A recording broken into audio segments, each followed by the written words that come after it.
of Stevens Point Public Works Committee meeting, recorded February 12, 2024.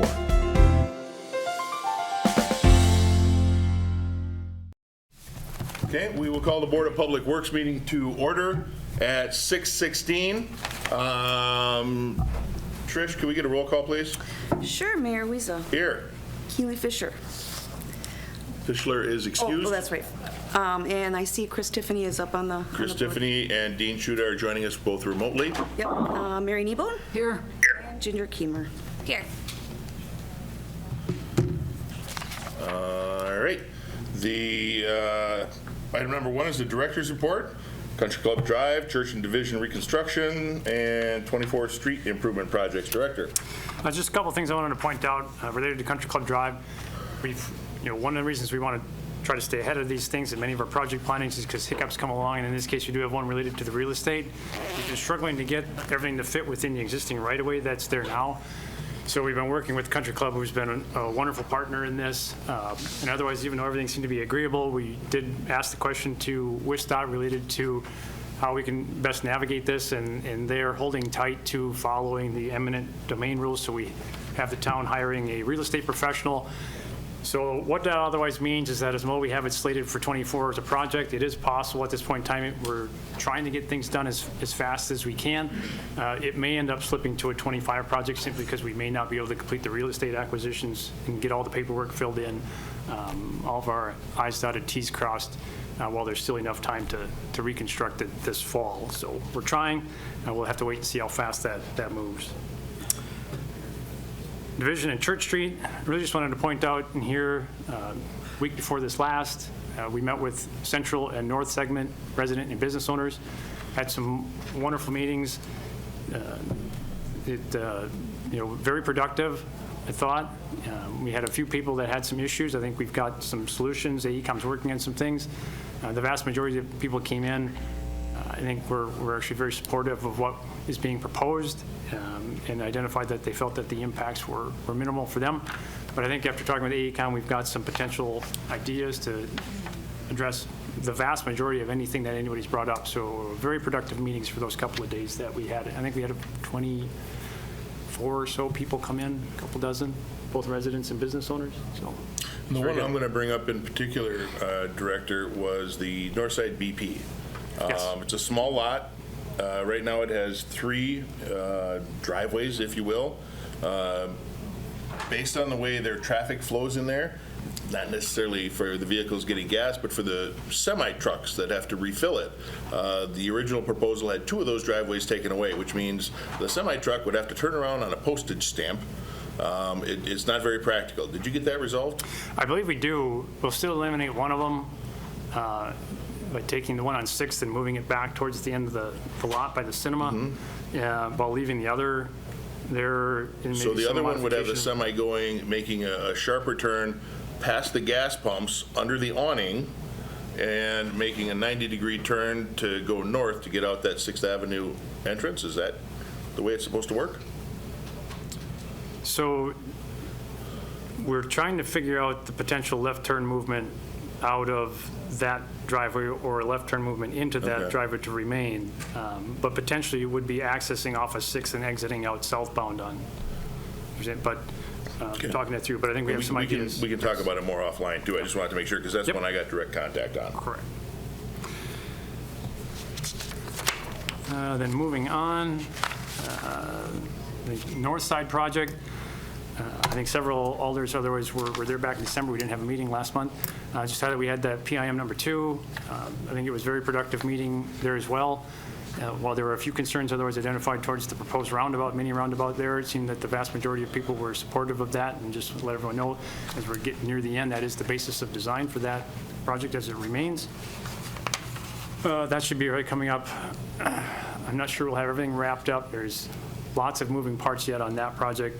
If not, it probably won't be next month. It'll probably be contract award in April. The south side, very similar. We had another PM in December. Very positive feedback to the changes we had. A lot of support for the intersection improvements we had. And surprisingly, that no one seemed to object or have any concerns related to the proposal to abandon that section of Prairie. I thought for sure someone would otherwise speak up or have some objection to that. I guess maybe just being pessimistic.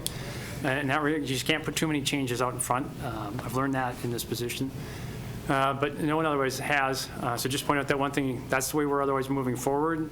With that, later on in the year, we'll be bringing a resolution forward to that just to satisfy WSDOT on our certified mileage and stuff. We will have to otherwise bring that to the council resolution, just agreeing that to the abandonment of the road. We're not vacating the road. There will be utilities there, but abandoning the road because that will have to make adjustments to our transportation aids by a very minor amount. And that one too probably will be wrapping up later this month, probably a contract reward in April as well.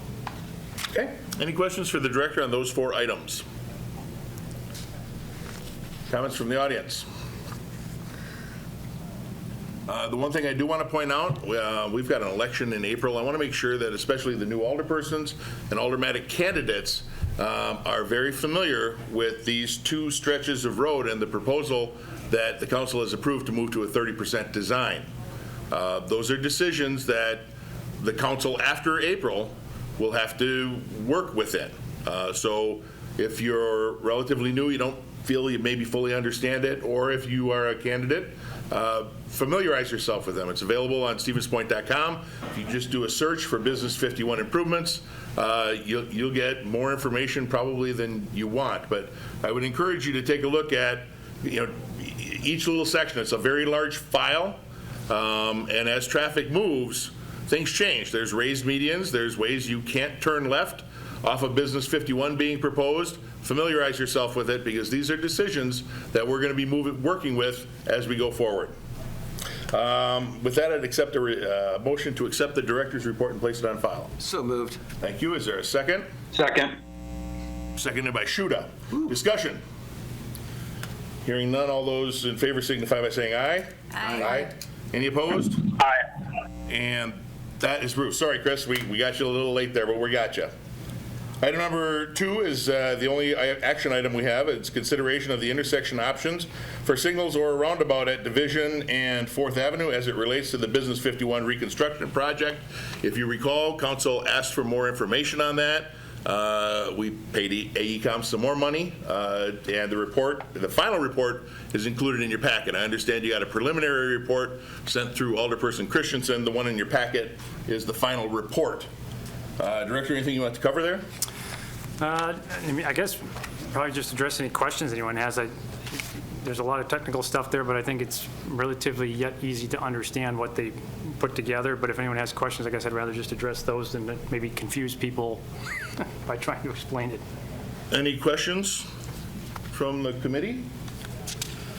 One of the concerns that I have is one of the disadvantages of being under having the disadvantages of a roundabout is folks who are unfamiliar with a roundabout.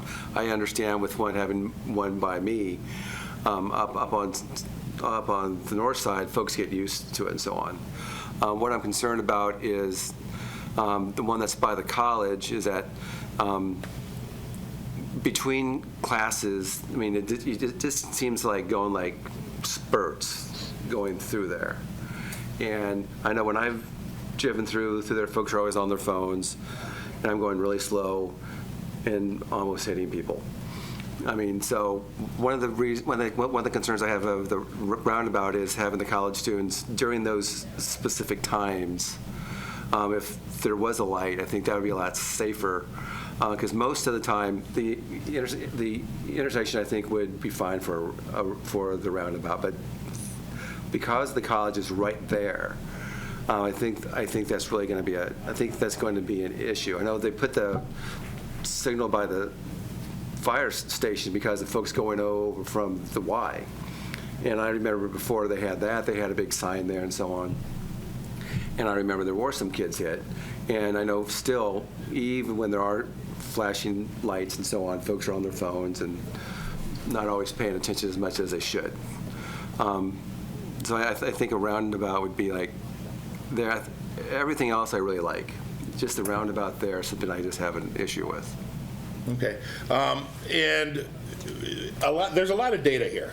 And I actually had several questions.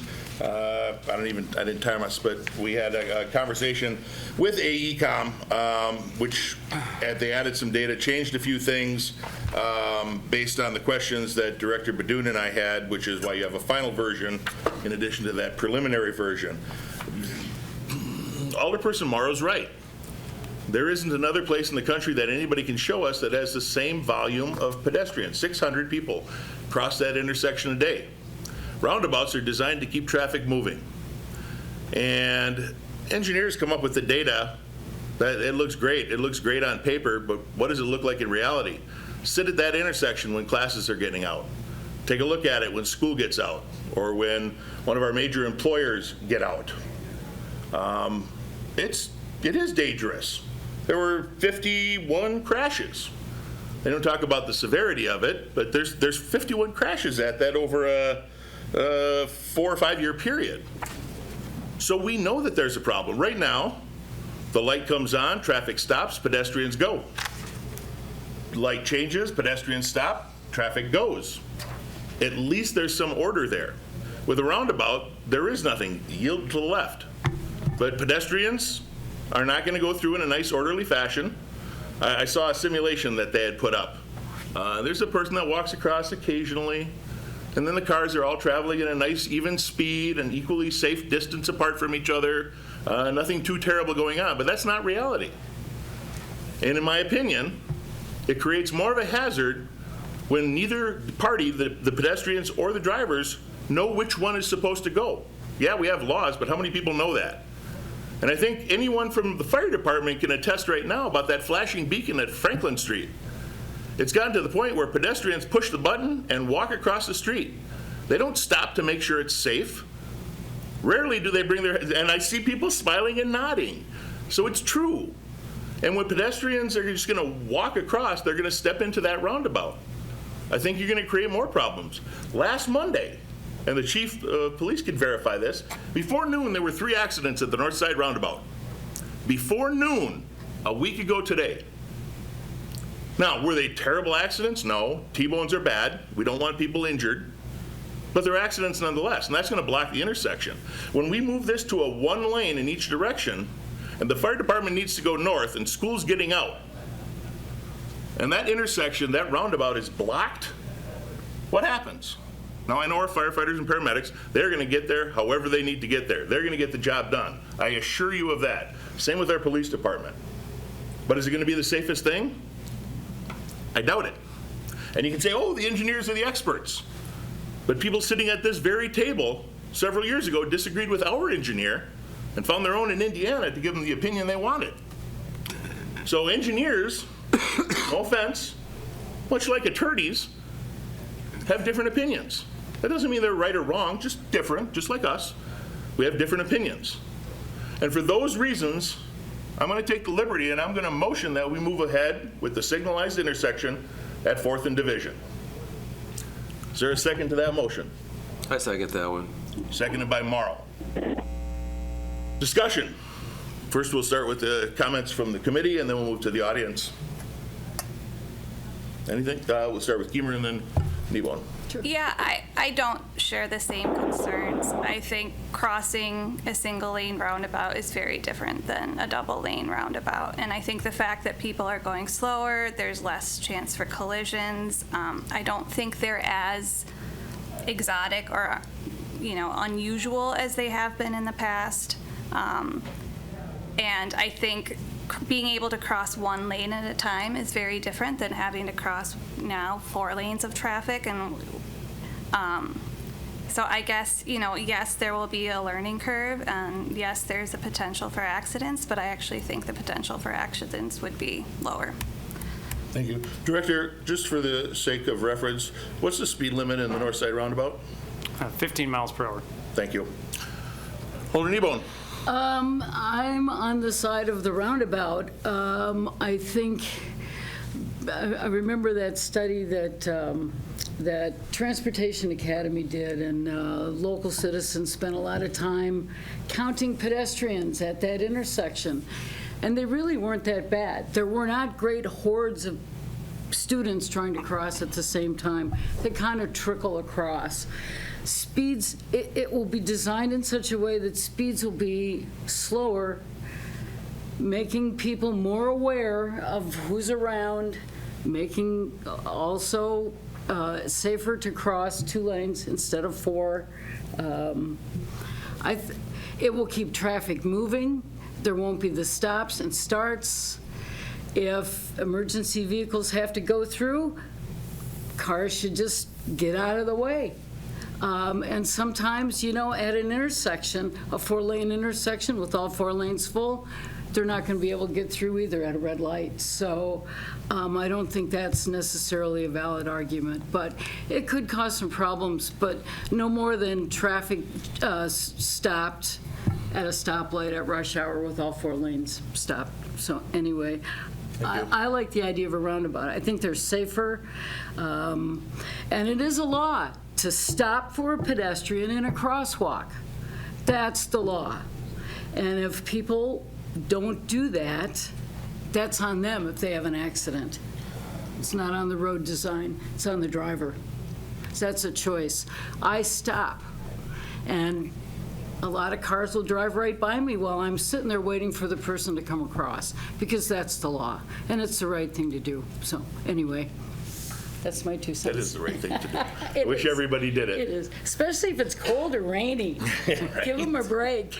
Alder Morrow. I agree with Alder Nebel, and that is the law, but working in criminal justice, I know a lot of people do not follow the law. And I know from just going through the college myself, when I'm trying to go through there, people are just walking through and they don't even look up. They're just going.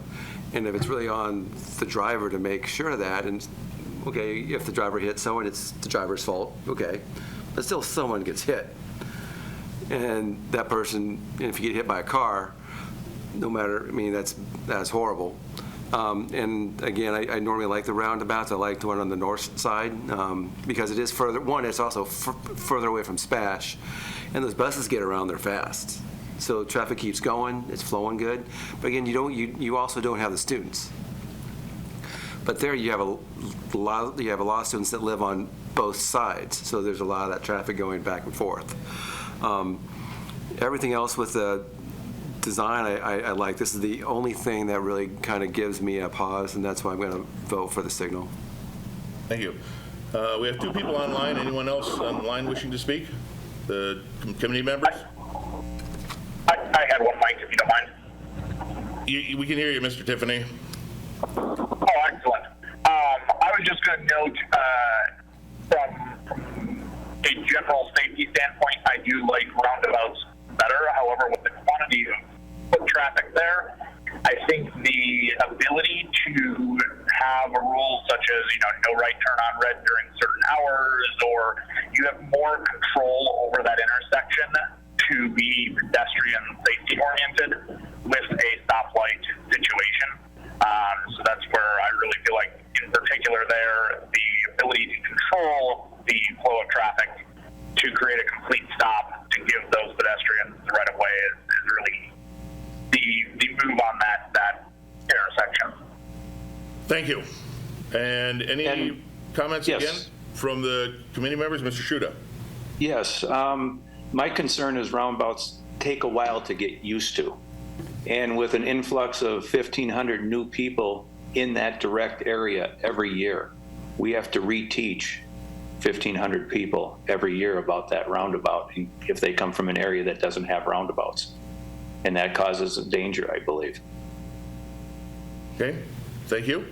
I think that's it for the committee. We'll move to the audience. Mr. Rourke, I see you're online. Anything you want to comment on this particular item? Sure, I wasn't ready, but I'll move to another room. Any chance I can go second or third? Sure. Thank you. I don't know that we'll have a There's a first. dog. I don't know that we'll have a first. Dog. We've got Alderperson Plaisance. Oh, we'll let Alderperson Burr get there first. She's a little quicker than you, young and spry. Allison Burr, District 5.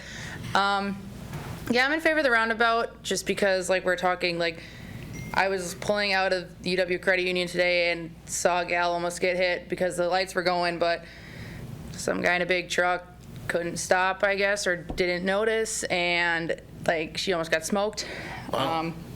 And coming up to a roundabout, he wouldn't be going 30, 35. He'd only be going 15, 20, so it'd give a lot more reactionary time, I guess. So I think just slowing the traffic down in that regard would definitely make it safer, and just crossing that intersection a lot when I went to school is not fun. And I think, I don't know if any of y'all played Frogger before, but crossing one lane of traffic at a time is a lot easier than, 2 or 4. Thank you. Mr. Sons.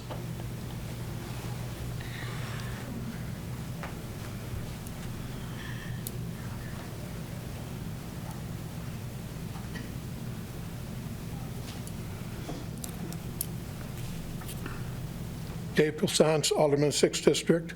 I'm more in favor with what the mayor's talking about. For 10 years, I had an office that was on the 2nd floor of Anchor Bank and Old National Bank, looking down at that intersection. Probably called in about half a dozen accidents to the police department easily in that time. A lot of them from left turning, causing that. What my thought, though, is with the roundabout is you're entering into that roundabout, you're constantly looking to this direction to your left to see if cars are going to go the other way or if they're going to loop around. You pull in, the car in front of you stops because there's a pedestrian there. I look for there's going to be a lot of rear ending that could potentially happen with this. There's a time, too, when Bash gets out that there's 8 to 10 school buses that are at that stoplight. And they're going to all have to get through that, too. I'm going to leave it at that. I'm just not in favor of it. Thank you. Trevor, you ready? Yes, thank you. Can you hear me okay? Yep. Thanks. Yeah, basically piggybacking off Alder Bird, that looking at data from single lane roundabouts compared to signalized intersections, especially the option that was proposed years back, it actually expands the distance of crossing for this intersection. So we're not talking about the same intersection that exists today, for one, but the data for a single lane roundabout has proven, just like AECOM's memo says in the conclusions, that it is safer. It's safer for drivers, safer for pedestrians, cyclists, and basically, because everyone has to slow down while driving, you reduce the seriousness of injuries.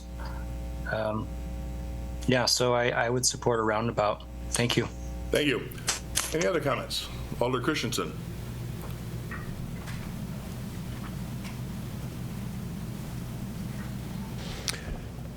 I think everyone agrees that safety is probably the primary concern at that intersection.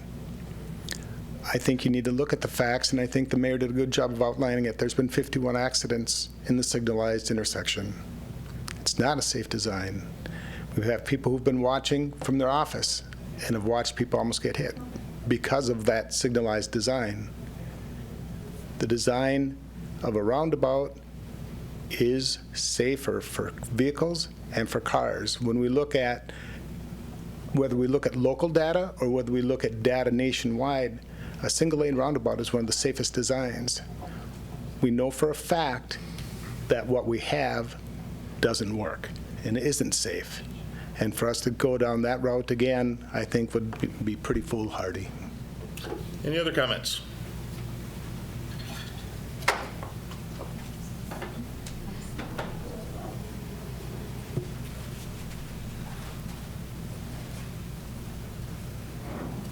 Laura Broderick, District 4.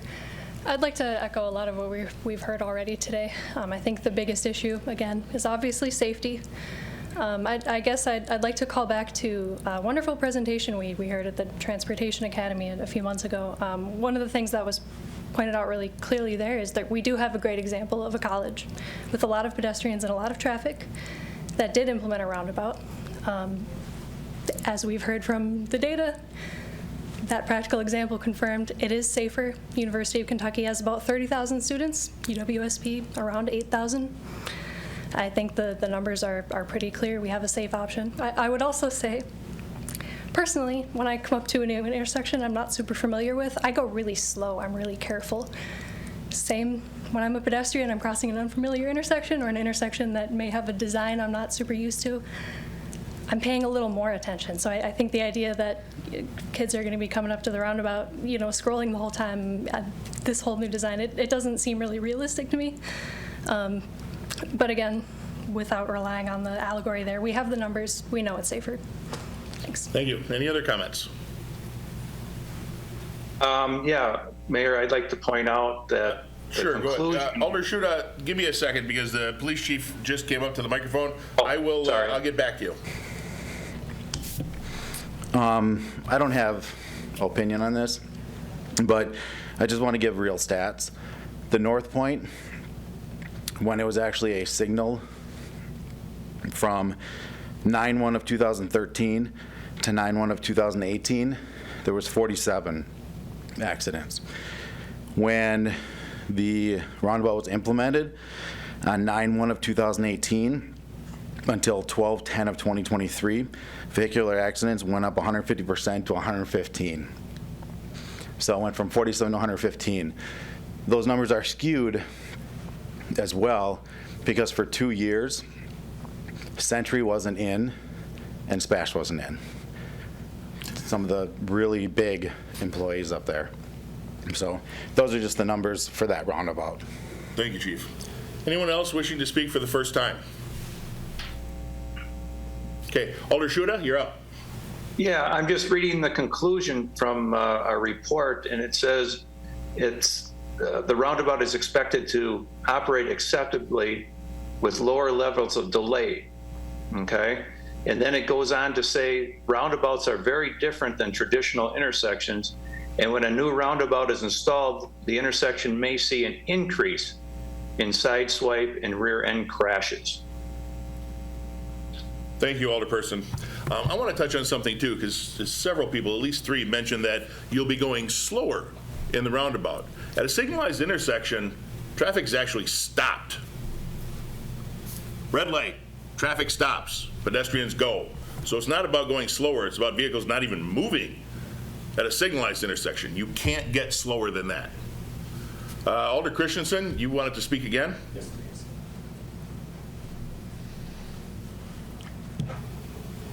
I would say that for most people, they do stop. But when you take a look at the list of accidents, there were a number of them that were from people that ran the red light. And you have students going across that have the full expectation that that person is going to stop. I agree that at a roundabout, there's always going to be a greater amount of vigilance because they know that there's the potential of traffic coming. When you have a red light, you assume traffic's going to stop. When traffic doesn't stop, that's when you have accidents, and not minor accidents. Those are major accidents. I also want to note that the report does say that when it's initially put in, you can experience a temporary increase in accidents. I think that was probably especially true for the roundabout at North Point because that was the first opportunity for this community to get experience with roundabouts for a lot of people. I think the fact that people have experience with that one will make their experience with a 4th Street roundabout be much safer than, it's not their first kick at the cat, so. Don't be kicking cats. I'm not, and I will not kick a cat. All right, we've had go ahead. Thanks. David Shore, District 2 Alder. This issue of speed, I think, relates to a point that Alder Burr was making about Franklin Street 1 block further down. No one will be going at those higher speeds coming through around the roundabout as opposed to going through a green signal because, of course, the signal's red part of the time and green part of the time. And so, everyone will have slowed down to this, ability to go around the roundabout, and nobody will be going quite as fast as they can now. Thanks. The safest way is that little don't walk sign. When the light's green, the don't walk sign is up, so that's the safest way. So you shouldn't be walking if the other way is green. Everybody needs to follow the rules. If everybody followed all of the rules of the road, we wouldn't have to deal with this stuff. Follow speed limits, stop for pedestrians, give bicyclists some room to use the same road that we do. Follow the rules, and we wouldn't need to be doing things like this. All right, we've exhausted our speakers. The motion before you is to proceed, ask AECom to proceed with the signalized intersection option. If you are in favor, vote yes, and if you are opposed, vote no, and I'm going to have Trish call a roll on this. Sorry. All right, so this is for the yes, for the signal. If you are in favor of the signal, vote yes. If you are opposed to the signal, vote no. Okay, Mayor Wiesa. Yes. Keely Fischler. Oh, Keely's she's gone, sorry. excused. I should break. Chris Tiffany. Yes. Mary Kneebone. No. Sean Morrow. Aye. Ginger Keemer. No. Dean Shuda. Yes. 4-2. By a vote of 4-2, that is approved. Our agenda is exhausted, and we are adjourned at 6:47. A video of this meeting is available for viewing on the city's website, stevenspoint.com/videos.